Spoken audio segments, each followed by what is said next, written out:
Bupati Maluku Barat Daya Benjamin Thomas Noah mengatakan dalam jangka waktu dekat ini, Maluku Barat Daya akan mendapatkan 6 peraturan daerah. Hal ini diungkapkan pada konferensi pers pada tanggal 8 Maret 2022 yang dihadiri oleh Bupati Maluku Barat Daya, Wakil Bupati Maluku Barat Daya, Ketua DPRD Maluku Barat Daya, Sekretaris Daerah Maluku Barat Daya, serta Kabag Tata Pemerintahan Kabupaten Maluku Barat Daya, Forkopimda Kabupaten Maluku Barat Daya. Dalam waktu dekat ini kita segera menetapkan 6 perda yang strategis di Kabupaten Maluku Barat Daya. Yang pertama adalah perda tentang penataan desa dan desa. Perda ini diharapkan menjadi perda payung untuk selanjutnya ada perda-perda lain untuk mengatur tentang desa adat selanjutnya dan memberikan ruang kepada dusun untuk bisa meningkatkan statusnya menjadi desa. Yang kedua adalah pengendalian dan pengawasan minuman beralkohol. Kita ini punya SOPI yang menjadi selama ini alat adat. Kemudian SOPI itu juga menjadi sumber penghasilan masyarakat di Maluku Barat Daya. Kita ini semua sekolah juga dari hasil SOPI. Tetapi kadang-kadang SOPI saya katakan dipersalahkan kalau ada masalah. Maka ini kita melakukan pengendalian dan pengawasan untuk ini. Tujuannya adalah SOPI ini sebagai alat peraga adat kita kendalikan bukan untuk supaya membatasi, tidak, supaya ada ruang sehingga dari antar pulau di dalam Kabupaten Maluku Barat Daya kebutuhan SOPI misalnya di Moa untuk kebutuhan adat itu bisa diletakkan dari kisar tanpa ada masalah. Dari Babar tidak ada masalah. Kebutuhan SOPI di Babar didatangkan dari Moa, didatangkan dari Desi, didatangkan dari kisar, tidak ada masalah. Jangan sampai nanti ditahan, menjadi masalah. Yang penting kita mengendalikan sehingga minuman ini juga tidak menjadi bencana buat kita semua.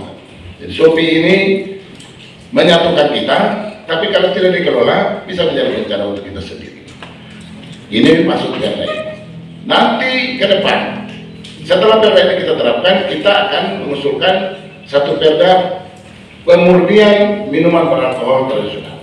Kemudian supaya kita standarkan, supaya alkoholnya bisa standar. Kalau tidak dimurnikan, tidak diatur, nanti SOPI yang si A 20%, SOPI si B 30%, bingung-bingung kita standarkan.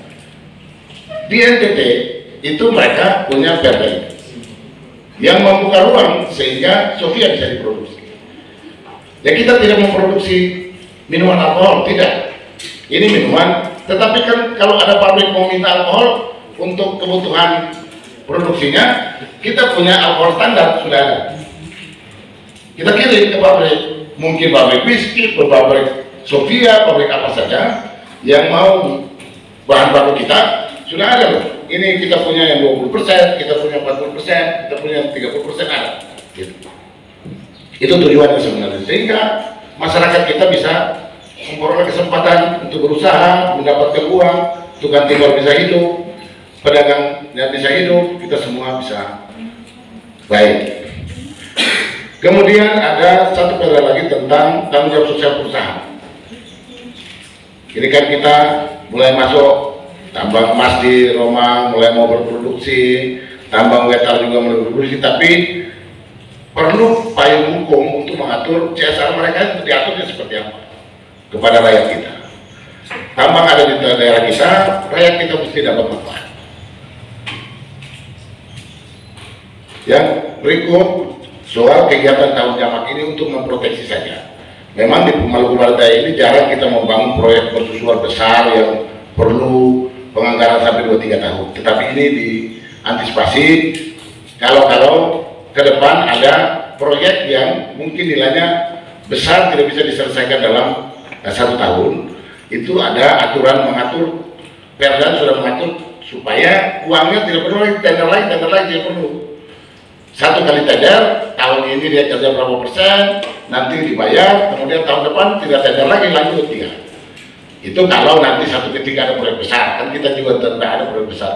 Proyeknya paling bangun kantor 2-3 miliar, kerja 1 tahun selesai juga. Gitu. Ini untuk antisipasi saja.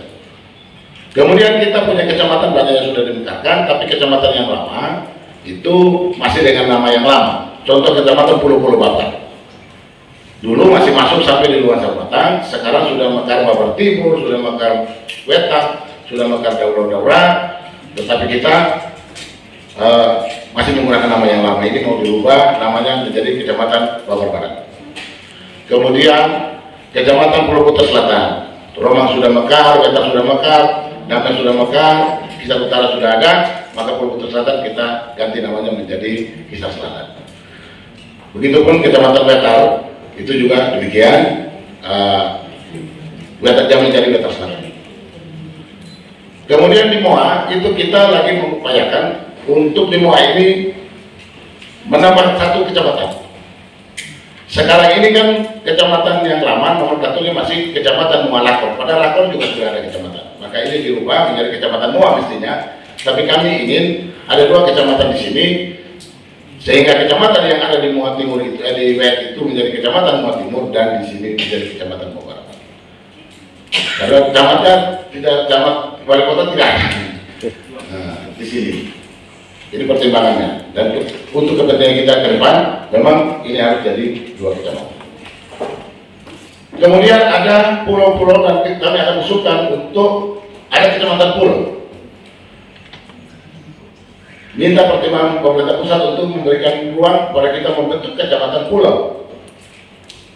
Kecamatan Pulau Dai.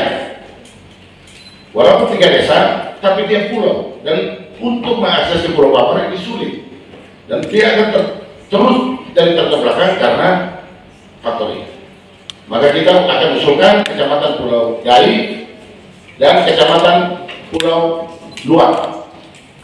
Orang luar mau ke sana musim ombak tidak bisa, camat datang di luar musim ombak tidak bisa, ya kita usulkan untuk ini bisa dimekarkan. Ini membuka ruang untuk desa-desa adat kita tetapkan, dan ruang kita untuk bisa meningkatkan status dusun menjadi desa. Jadi dalam waktu dekat kita akan perjuangkan agar status dusun, kita punya 45 dusun. Ya kalau masyarakat ingin yang mana, mungkin ada dusun yang tidak mau mekar, kita kan tidak bisa paksa, tidak boleh. Pemerintah ini peningkatan status itu kan harus inisiasi dari masyarakat. Masyarakat ingin kita fasilitasi, pemerintah fasilitasi, kabupaten fasilitasi, usulkan ke pemerintah pusat.